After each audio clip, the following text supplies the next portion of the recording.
ಒಬ್ಳು ಹೆಣ್ಮಗಳಿಗೆ ಅನ್ಯಾಯ ಆಯ್ತು ಅಂದ್ರೆ ನಮ್ಮ ಜನ ಏನ್ ಮಾಡ್ತಾರೆ, ಆ ಒಂದು ಹೆಣ್ಮಗಳ ಹೆಸರಲ್ಲಿ ಒಂದು ಹ್ಯಾಶ್ ಟ್ಯಾಗ್ ನ ಕ್ರಿಯೇಟ್ ಮಾಡಿ ಸೊ ಅದನ್ನ ವೈರಲ್ ಮಾಡ್ತಾರೆ. ಅಷ್ಟೇ ಅಲ್ಲ, ನ್ಯಾಯ ಸಿಗೋವರೆಗೂ ತುಂಬಾ ಹೋರಾಟ ಮಾಡ್ತಾರೆ. ಕೆಲವೊಂದು ವಿಷಯಕ್ಕೆ ನ್ಯಾಯ ಸಿಕ್ಕಿದೆ, ಅದಕ್ಕೆ ಅಪ್ರಿಶಿಯೇಟ್ ಮಾಡ್ಬೇಕು. ಬಟ್ ಇನ್ನೊಂದು ಕೆಲವೊಂದು ವಿಷಯಕ್ಕೆ ನ್ಯಾಯ ಸಿಗೋದಿಲ್ಲ. ಸೊ ಅದ್ ಯಾವಾಗ ಸಿಗುತ್ತೋ ಅಂತ ಕಾಯ್ದು ನೋಡ್ಬೇಕು. ಅಂತ ವೈಟಿಂಗ್ ಲಿಸ್ಟ್ ಅಲ್ಲಿ ಇರೋ ತುಂಬಾ ಕೇಸ್ಗಳು ಇದಾವೆ, ಸಕ್ಸಸ್ ಆಗಿರೋ ತುಂಬಾ ಕೇಸ್ಗಳು ಇದಾವೆ. ಸೊ ಈಗ ನಾನ್ ಮಾತಾಡಕ್ಕೆ ಬಂದಿರೋದು ಒಂದು ಡಾಕ್ಯುಮೆಂಟ್ರಿ ಬಗ್ಗೆ. ಯಾವ್ದಾದ್ರು ಒಂದು ವಿಷಯದ ಬಗ್ಗೆ ಮಾತಾಡ್ಲಿಲ್ಲ ಅಂದ್ರೆ ನಮ್ಗೆ ಉಂಡನ್ನ ಅರ್ಗಲ್ವಲ್ಲ. ಸೊ ಅದಕ್ಕೋಸ್ಕರ ಏನಾದ್ರು ಮಾಡೋಣ ಅನ್ಕೊಂಡೆ. ರೀಸೆಂಟ್ ಆಗಿ ಸನ್ ನೆಕ್ಸ್ಟ್ ಅಲ್ಲೇ ರಿಲೀಸ್ ಆಗಿತ್ತು. ಸೊ ಒಂದು ಡಾಕ್ಯುಮೆಂಟ್ರಿನ ನೋಡ್ದೆ. ಸೊ ಅದೇನ್ ಅಷ್ಟೊಂದು ಇಂಟ್ರೆಸ್ಟಿಂಗ್ ಆಗಿ ಇರ್ಲಿಲ್ಲ ಅಂದ್ರೂ ಕೂಡ ಪ್ರತಿಯೊಬ್ಬರಿಗೂ ಕೂಡ ರಿಲೇಟಬಲ್ ಆಗೋ ಒಂದು ಡಾಕ್ಯುಮೆಂಟ್ರಿ ಅದು. ಅಂದ್ರೆ ನಾನು ಹೇಳ್ತಿರೋದು ಇಂಟ್ರೆಸ್ಟಿಂಗ್ ಆಗಿ ಯಾಕೆ ಇರ್ಲಿಲ್ಲ ಅಂದ್ರೆ ಪ್ರೆಸೆಂಟೇಶನ್ ಸ್ವಲ್ಪ ಬೋರ್ ಆಗಿದೆ. ಡಾಕ್ಯುಮೆಂಟ್ರಿ ಮಾತ್ರ ತುಂಬಾ ತಿಳ್ಕೊಬೇಕಾಗಿರೋ ವಿಷಯ ಜಾಸ್ತಿ ಇದೆ. ನಾನು ಇರೋ ತರ ಸ್ಟ್ರೈಟ್ ಆಗಿ ಮಾತಾಡ್ತೀನಿ ಗುರು, ಯಾವ್ದೋ ಫಿಲ್ಟರ್ ಇಲ್ದಂಗೆ. ಅದಕ್ಕೂ ಮುಂಚೆ ಎಲ್ಲರಿಗೂ welcome back to my channel.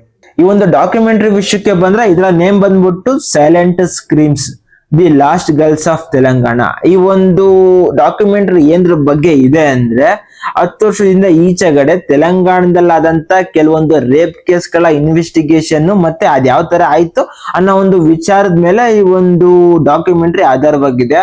57-58 ನಿಮಿಷ ಇದೆ ಈ ಒಂದು ಡಾಕ್ಯುಮೆಂಟ್ರಿ. ಸೊ ಸ್ವಲ್ಪ ಲ್ಯಾಗ್ ಓಡಿಸುತ್ತೆ, ಇನ್ನು ಸ್ವಲ್ಪ ಬೆಟರ್ ಆಗಿ ಇಂಟ್ರೆಸ್ಟಿಂಗ್ ಆಗಿ ತೆಗಿಬಹುದಾಗಿತ್ತು. ನಾನು ವಿಡಿಯೋ ಸ್ಟಾರ್ಟಿಂಗ್ ಅಲ್ಲೂ ಕೂಡ ಅದನ್ನೇ ಹೇಳ್ದೆ, ಈಗಲೂ ಕೂಡ ಅದನ್ನೇ ಹೇಳ್ತೀನಿ. ಬಟ್ ಇಂತ ಒಂದು ವಿಚಾರ ಇದಾವಲ್ಲ ಪಕ್ಕಾ ಗುರು, ನಮ್ಮ ಮನೆಗಳಲ್ಲೂ ಕೂಡ ತುಂಬಾ ಜನ ಹೊರಗಡೆ ಹೋಗಿ ಬರ್ತಿರ್ತಾರೆ. ಸೊ ಅಂತವ್ರು ಸೇಫ್ ಆಗಿ ಬರ್ಬೇಕು ಅಂದ್ರೆ ಇಂತ ಕೆಲವೊಂದು ವಿಚಾರಗಳ ಬಗ್ಗೆ ತಿಳ್ಕೊಂಡಿರ್ಬೇಕು. ಸೊ ಮುಂದೆ ಅದನ್ನ ಫೇಸ್ ಮಾಡೋದಕ್ಕೆ ತುಂಬಾ ಇಂಪಾರ್ಟೆಂಟ್ ಆಗುತ್ತೆ. ಸೊ ಡಾಕ್ಯುಮೆಂಟ್ರಿ ಆಗಿರೋದ್ರಿಂದ ಇದನ್ನ ಮಿಸ್ ಮಾಡ್ದಂಗೆ ನೋಡಿ. ಸೊ ಇಂತ ಒಂದು ಡಾಕ್ಯುಮೆಂಟ್ರಿ ನೋಡಿದ್ದಾದ್ಮೇಲೆ ನಿಮ್ಮ ಫ್ರೆಂಡ್ ಸರ್ಕಲ್ಸ್ಗೂ ಕೂಡ ಶೇರ್ ಮಾಡಿ. ಸೊ ಈ ಒಂದು ಡಾಕ್ಯುಮೆಂಟ್ರಿ ಪ್ರೆಸೆಂಟ್ ಸನ್ ನೆಕ್ಸ್ಟ್ ಅಲ್ಲಿ ಸ್ಟ್ರೀಮ್ ಆಗ್ತಾ ಐತೆ. ಈ ಒಂದು ಸೀರೀಸ್ ನ ನೋಡೋದಕ್ಕೂ ಮುಂಚೆ ನಿಮ್ಗೊಂದು ಡಿಸ್ಕ್ಲೈಮರ್, ಈ ಒಂದು ಸೀರೀಸ್ ನೋಡೋದಕ್ಕೂ ಮುಂಚೆ ಸ್ವಲ್ಪ ನೀವು ಪ್ರಿಪೇರ್ ಆಗಿರ್ರಿ.